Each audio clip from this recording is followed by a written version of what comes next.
This is Jim the Keys bartender coming to you from not a bar for a change. I'm coming to you from my house. It's episode 73, testing 1, 2, 3, or test 1, 2, 3. And I think it'd probably be a poignant time because of circumstances. Bill had a gig he wasn't sure about. Well, he just found out he had to play, and it was going to move our show to an hour and a half earlier. And instead of doing a show hour and a half earlier, I thought, hell, I don't want to inconvenience the establishment we were going to, Blackwater Siren. I could have went, and I didn't want to diss them by going to the Catch, which is the restaurant I work at. They are also a sponsor of the show, besides the Blackwater Siren, which are both great places. But I figured we'd take this opportunity to kill two birds with the veritable one stone, which being my bane of banes was my audio systems. I am kind of like a pseudo tech genius, maybe from 30, 40 years ago. I could figure things out. But I had been a relative latecomer to modern computing and social networking, as you could probably tell by my the way I handle things. And I'm testing dynamic mics and a soundboard right now, so I can do this myself and not have to be beholden to others. And I don't mean beholden in a negative way. I just know if I'm going to be there, I'm going to be there. Let me know how to do it. So I'm going to give this a shot. I figured we could do this whole show rather selfishly. Will be all about me, meaning I'll give you a little background about myself, and then we'll get probably go over a little the progression of the show and what I hope it to be in the future. I am, and I'm going to do this, going to kill a youth audience, but I am 54 years old. I was born in 1963. I've been told I look relatively younger than that. I'm relatively healthy. I'm very healthy, actually, for a 54-year-old man. And I'm a bartender, a fitness instructor, a podcaster, entrepreneur. But what I was 11 years ago, I was a man in Philadelphia who was married to a wonderful person who was on their fourth marriage counselor since they've been married, and we were married 6 years, around 6 years at the time. And we had at least 4 counselors that I can remember. And each time we went within a couple months of being married, which signaled we wanted our intent to have a somewhat, we wanted to have a happy marriage. And as all decent people would, or otherwise, why the fuck would you get married? So we're going through it, and during it, a lot of times after each counseling session, we would be angrier at ourselves as time went on than it was before we went there. And the one time, one of the best counselors we had, we showed up for an appointment on a Thursday evening, and we waited 45 minutes. He didn't show up. We couldn't get a hold of him. Called, left a message, and a couple days later, we found out from a email from his brother. He sent it out to all his brother's clients, that he had taken his own life. And much like I wasn't selfish enough to think that we had anything to do with that, depressing. We liked him. We actually, during the sessions, I think it was pretty good. He was a jovial person. But I know a lot of people in the mental health, it's a very stressful, anxiety-laden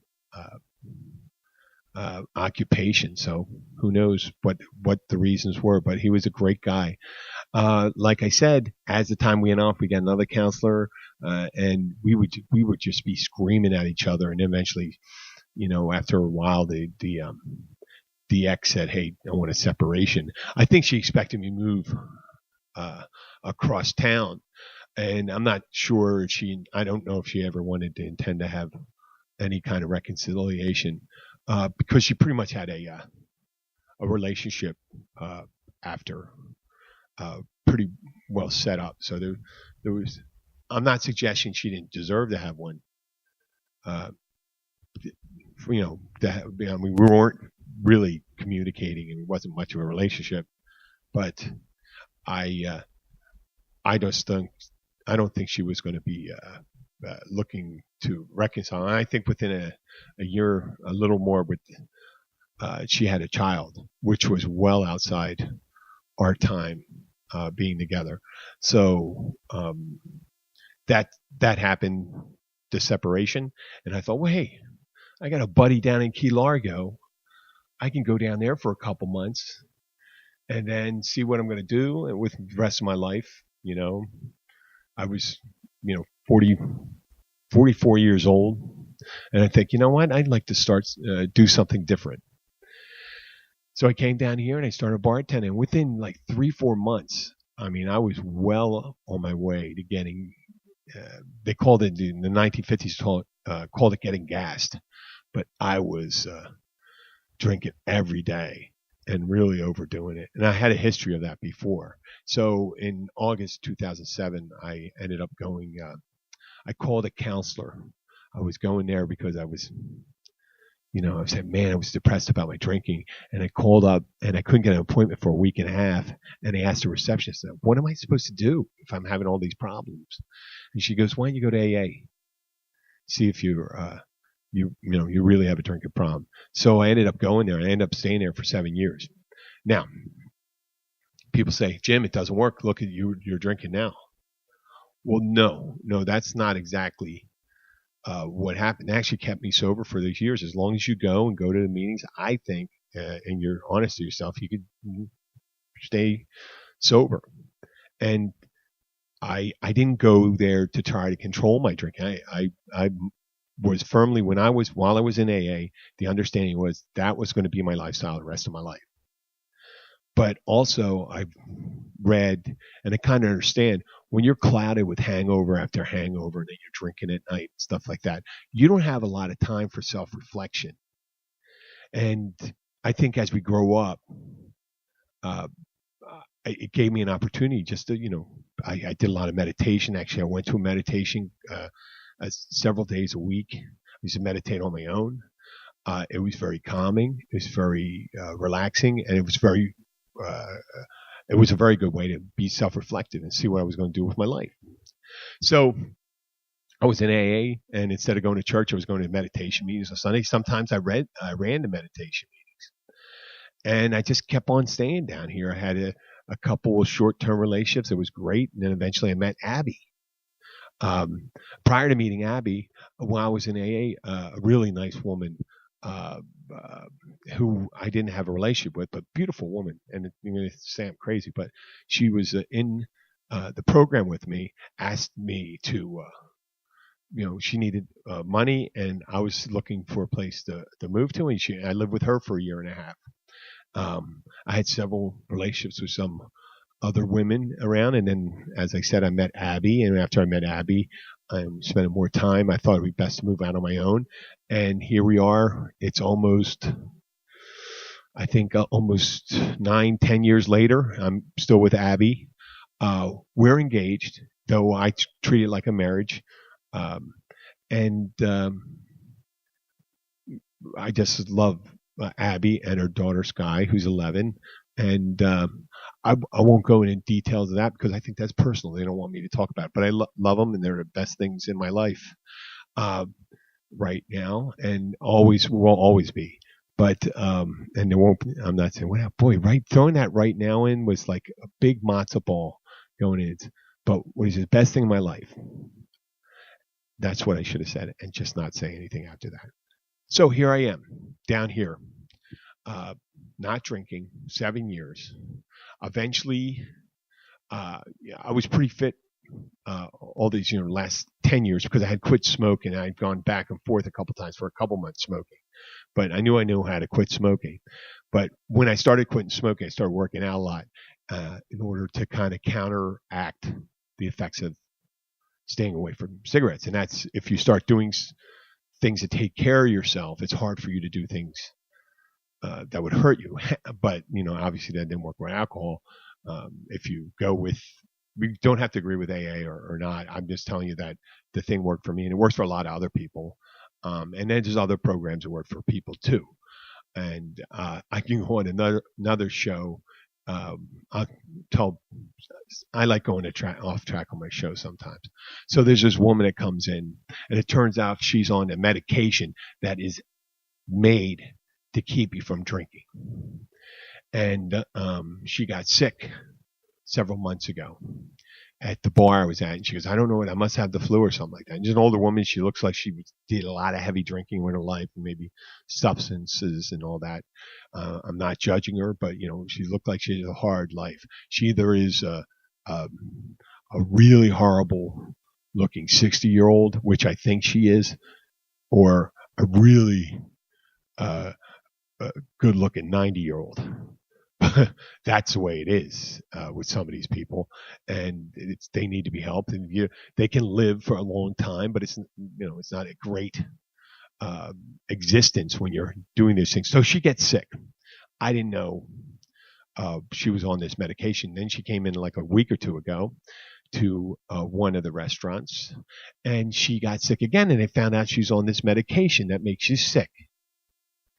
And so that's what AA is for. But sometimes you got places, if you have other options, meaning for me at the time when I was calling up to get the counselor, a psychologist, and she wasn't available for an appointment, I didn't have any other options. So I went to AA, and I said, wow, it was great. And when I went in after I got sober, as I kept on talking to the psychologist, it just realized at the time a lot of the problems I had were from the drinking. I didn't have issues with the family. I mean, everyone has. My parents were divorced, but they loved their children. They were respectful of each other. We didn't have to deal with that stuff. We had a supportive family, friends, extended family that was supportive. Obviously, there's always issues every so often rising in the family, but ours probably don't rise to the level of a daytime soap. So there you have it with that. And coming down here, being sober, and I see the beautiful Keys. I didn't come down here to, fish or going on boats, but I was sober, and I realized, wow, it doesn't really matter where I go. I just got to be in the right mindset wherever I am. And we can, once again, we can always debate, is it the people around you, or is it the way you comport yourself or think about yourself? I tend to believe that it's a combination. If you surround yourself with good people and positive people, then you're going to have a more positive outlook. And you can also be the source of that positiveness to those people. I know sometimes I bitch and moan like a bartender, like a little bitchy bartender, but that isn't me. That's not the best of me that I want to be. So I'm not under any misunderstanding about how I really am, but I know what I aspire to be. And so I stayed down here. I was working out. I met Abby. Abby had a daughter. Unfortunately, Abby was separated. Eventually, her ex-husband, who was Guy's father, got terribly ill about 4 years ago, and he died in several months. Now, he was a very good father. He didn't have a lot of contact with me. He didn't like me. Maybe thought that was the reason keeping his family apart or something like that. But they had their issues, like I had my issues with my ex-wife, and you can still be a decent person. And when he passed away, I was happy to be. I was already. I loved Abby and I loved Sky, so I just something. Why not just I'll be your dad. I didn't go and formally say that, but I took over, moved them into another house, and instant family. I didn't have any children with my ex-wife. I think I failed to mention that. And I always say that to people when I leave. I don't know why, but I see so many people down here, and I'm sure it happens all around the world. These guys that have families and they just leave them behind. I didn't. My ex-wife and I did not have any children. I don't have any children by other women. So I have my focus on this, my stepdaughter, Sky. And Abby allowing me to be there with both of them has been a great point of happiness in my life, and I said that. So here I am down here. I'm bartending. I said, boy, I better start something else. So I started, I think about 5 years ago, I started thinking about a delivery company. And, there's, why are you getting into a delivery company, Jim? What are you, fucking stupid? You got UPS, FedEx, the post office. You got, what do you think you're going to do better? Well, I was thinking about going to liquor stores, grocery stores, business supplies, because there was very few local sources here. Now you have Uber Eats or whatever the thing they have, and people are trying to do it. But the Keys were unique because in the Florida Keys, it's up and down.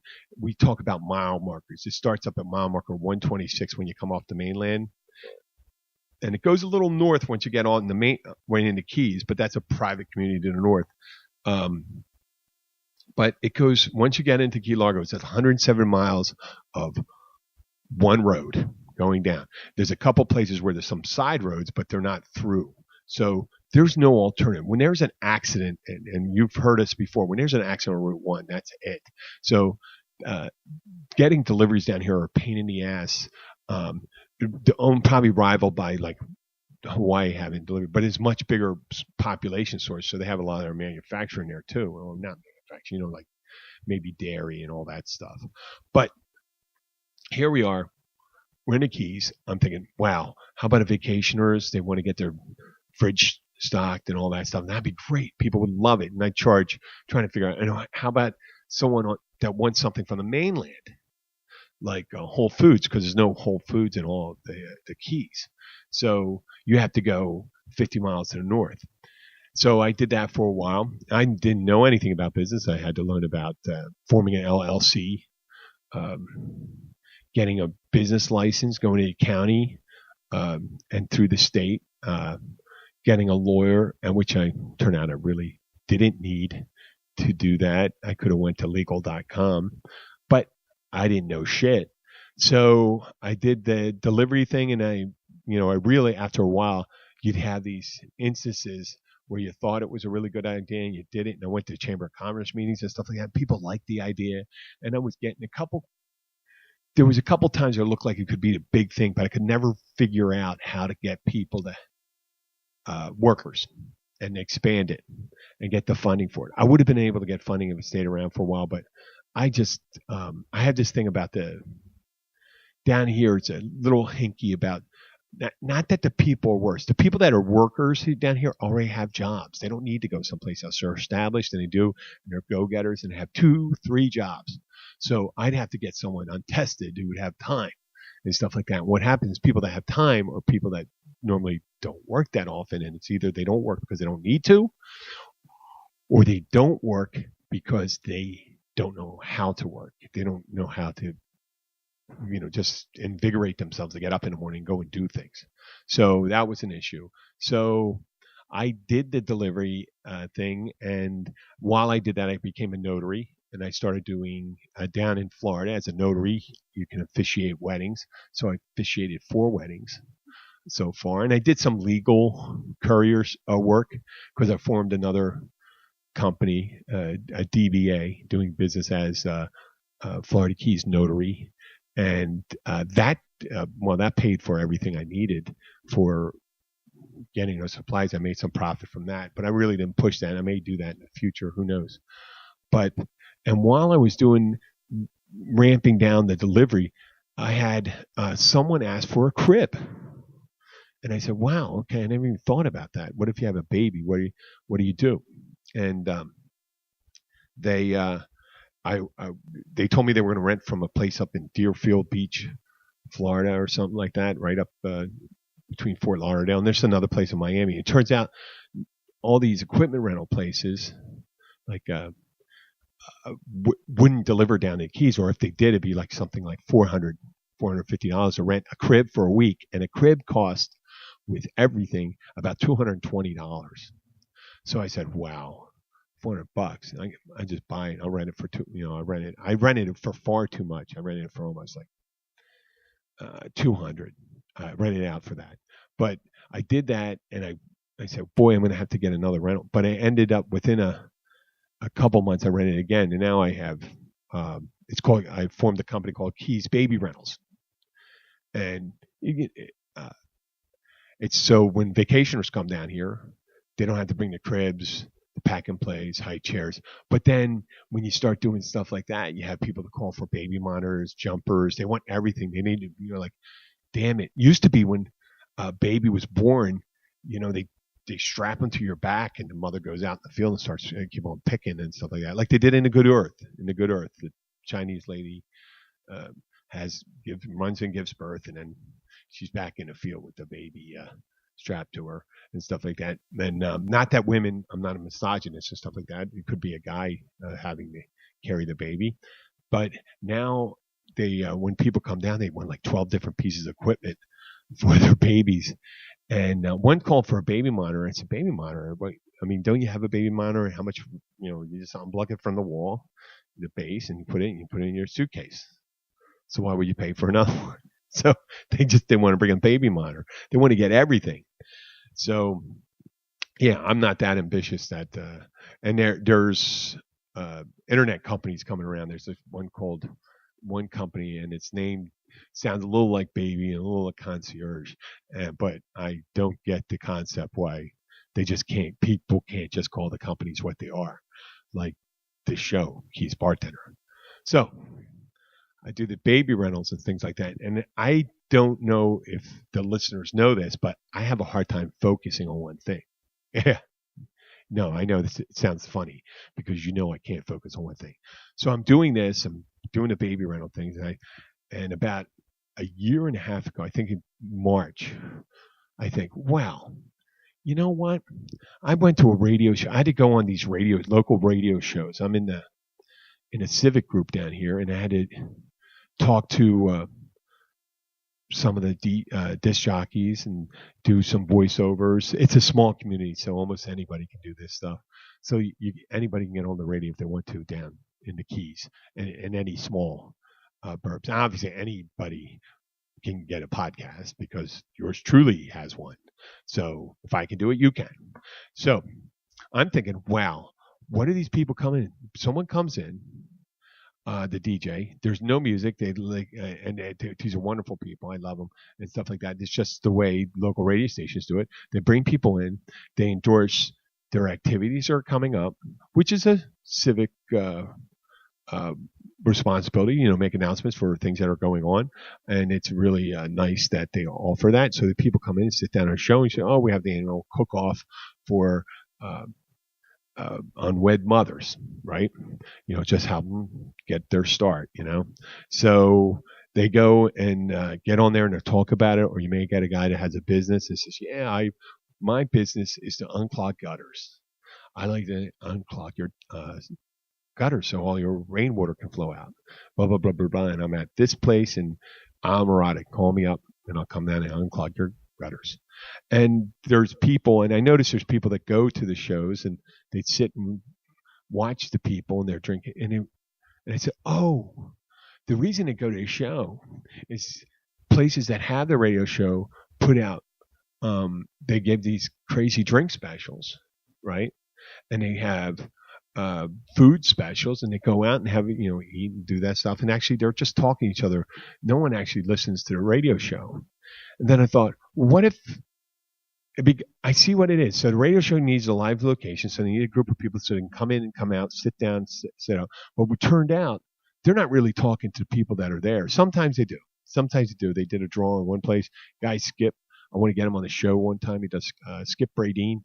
He's a a famous fishing boat captain down here, and he likes to do his show on Thursdays. I don't know if he's still doing it on Thursdays, but then at the end of it, he used to give out, like, you do a drawing for, could be a bottle of wine, piece of jewelry, or a piece of fish from one of his charters.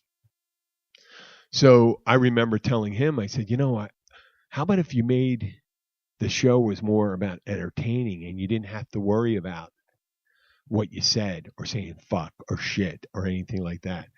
And he said, you can't do that.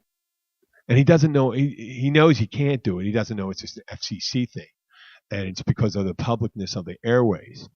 But since I mentioned to him, I said, well, how about a podcast? When I said that to him, I thought, well, if no one else wants to do one down here, why don't I do it? And I've thought around, and I did mention in a previous episode, when I looked for a name for when I was naming one of the companies, I looked for what domain names were available. And if it was available, I would go and purchase it and then, maybe use it. So what I did is I looked at, I want to call it what it is, Keys Bartender. I don't want Keys Bartender Show, Keys Bartender Podcast. Call it whatever you want. But it's keysbartender.com. People say, don't you need to patent that? I said, well, if I own a domain name and someone wants to buy it and they want to use it so bad, they'll have to buy it from me. So I don't really worry about that stuff. You can start it.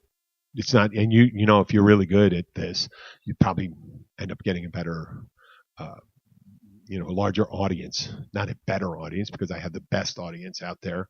And I did notice recently, so I'm getting off target again. Remember that? So I thought, hey, let's do a podcast. What do I need?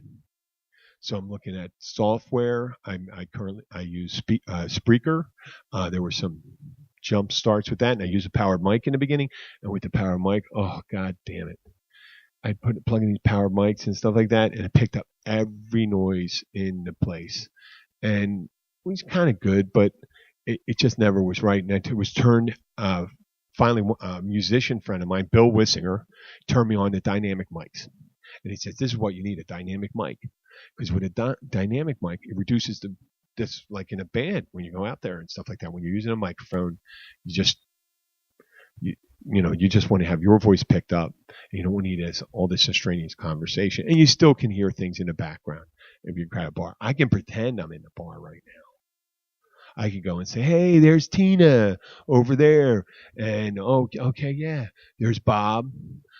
There's Rob, there's Sherry. Okay. And I can say other people. Oh, look, Gene Hackman just walked in. You haven't been in a lot of movies recently, Gene Hackman. I could do this whole thing. I could do it for an hour and stuff like that. But the nice thing in the bar area, if you want to use any crowded space, you definitely want to use a dynamic mic, unless that's really a necessity to have all that background noise. And power mics do give off the air of a crowd. I mean, much more than canned laughter and things like that, because I could put that on the show, and I'm not a big fan of anything other than the intro music, which was played at the beginning of the show. I like music playing in the background. I mean, if there was a band, that'd be fine too. So I'm thinking, wow, I got to get sound. I got to get it. I got power mics. I got software, and I just started doing it. And had to get some artwork up there. And the first one, I just took this picture and I changed whatever was on my Android device on the gallery. I don't know if it was a Google function or an Android function, and it changed the picture for me, and it put a little motto in there. And I don't know what it's going to be eventually. I did know that what I would like to do is, the idea of the show was to do the Keys Bartender Show, and it was a bartender doing a show the way he does it from behind the bar. And you have a range of topics. You're drinking, you're having a good time. In this case, the nice thing, the bartender's drinking, so not too much. And I'm not drinking today. Today we have a school. I wouldn't have been able to drink at the other place too, and that's another thing. Nowadays, I don't have to go and drink anymore. And we'll go over that another time why I decided to go back Why would I? But there was a lot of, there was a lot of, you know what? There's a lot of demands on my time, and I thought if it got out of control, I can always go back, and that was the rationalization that happened with that. And um, I'm doing all right now. So, with that being said, because I never fell under the fallacy that just because I'm okay today or healthy today, I'll be healthy tomorrow and things like that. But you have to be in the present either way. So, the Keys Bartender Show. We're sitting, drinking. We have people come in and out. They introduce yourself. You meet new people. Talk about your experiences and things like that. Talk about things that happen in Keys. So if you're interested in the Keys and maybe that lifestyle, that's what we'd like to do. And why not make it entertaining? Why not make it for someone? It's like when they're driving home from work at the end of the day or going into work. I can imagine this is more of a show for leaving work. Just taking your mind off things, hopefully having a laugh. If not having a laugh, having a cry because, you had sunken so low, you have to listen to this shitty entertainment. But I don't think that's not what my vision is. What I wanted to do is eventually do it so we'd have, something fun to say. Maybe a glimpse at life down here, what it's like, give people tips on when they come down here, where to go, what to see, but not too much like one of those commercials you have on the public. And, hey, while you're visiting here in Key West, it's great to, and it is great to all these things I'll say, but to go to the butterfly observatory. There's a butterfly garden down there. It's beautiful and stuff like that. But I imagine there's a small percentage of the people don't have to go down to Key West. The idea of people going to Key West to see the butterfly observatory, if you're into butterflies, that makes sense, is much like people going to Las Vegas to sample their fight clubs. Or no, actually, that's not a good example. Let's say of the gospel choirs. Yes, we're going to listen to the gospel choirs of Las Vegas. No, you went down there you could have went to the Bunny Ranch. You could be gambling. You go and see the show, Siegfried and Roy, and watch one of the guys get eaten up by the lions that hate them so much. You know how rarely do whenever I say anything, you ever get the idea that I don't have an opinion on something, do you? I apologize. I know I'm judgmental, and I really do understand other people have different opinions. So, Keys Bartender, I think we're not going to pitch it. We can pitch a little, we can talk a little, there's people that drink and care about maybe some of the history and current events. And, there's people, if we made it all about the Keys, and this is for people if you make it all about that one thing, you're only restricted to people about 4 people that live in the Keys, not about, hey, this is what you can do when you come down here. This is fun. Blah, blah, blah. We can do these things. In the last 3 weeks, actually, we had some of the worst weather we've ever had. That's not necessarily good. You don't want to say that to tourism thing, but I think the further on, I told people before that I'd rather lead with the truth than try to bullshit people. It's not always perfect down here, but the weather is generally very nice. The temperature down here varies between 70 and 90 most of the time. And people talk about how ungodly hot it is because the sun's bright and stuff like that, but it doesn't much get down in the Keys. Here it says 93 maybe, but it doesn't hit the 100. It is humid, but your body can get used to humid. There's people that live in the Middle East and stuff like that where the temperature regularly gets in the summertime up to, the 120s, and they live in that. You can acclimatize. You just drink plenty of water. It's tough on people who have issues with their weight and their physical condition. But if you take care of yourself all right, you could fare very well down here. Humans have lived down here for thousands of years. Same thing in the jungles too, without air conditioning. Now there is air conditioning. There's a very reliable electrical supplier in the Keys, Co-op. We did mention that after Irma, and there's another thing about coming down here. When we had Irma come up, in September. We had our biggest spike in listenership, and it was a lot of excitement. You had to make a lot of quick decisions. You got to think about things you're going to take with you, things you're going to leave behind. What's going to happen? If you lose everything. Now, I mentioned to someone when someone made a comment, says, "Well, how come when someone wealthy loses their house, you don't really give a damn or anything like that?" And I said, I really didn't say that. What I told someone was, the lower you get on the income level, the higher the percentage of your home is your wealth. So the lower you go down, it's almost all your house. And when you lose your house, you lose all your wealth. Now, someone wealthy, they got a well-insured house, and it's less than a tenth of their holdings, maybe a fifth. After write-offs and stuff like that, and you lose it. You say, there we go. The dip. I'll sell some of my IBM stock or anything like that. But it's not a big hit. You're just going to have to work that out with your accountant. Down here, it's a lifestyle change.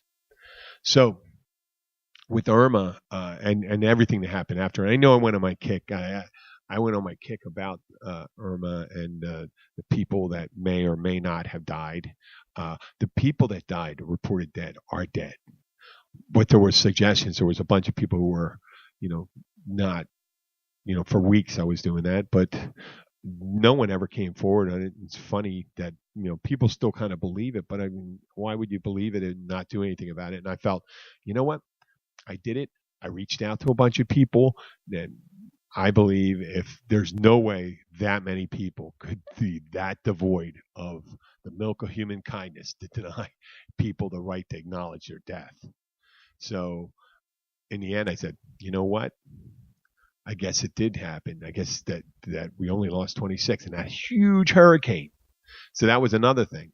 So let's get back to the beginning again. I started doing a podcast, and I had another co-host in the beginning, and I would write the whole shows out, and I would just write the topics we talk about, and he'd bring in some other his facts and stuff like that. And I told him, he actually was pretty good. He got offended rather easily, so it wasn't a perfect fit for us. So you definitely, if you're going to be in this thing, it's going to be comedy, and and comedy is not always nice.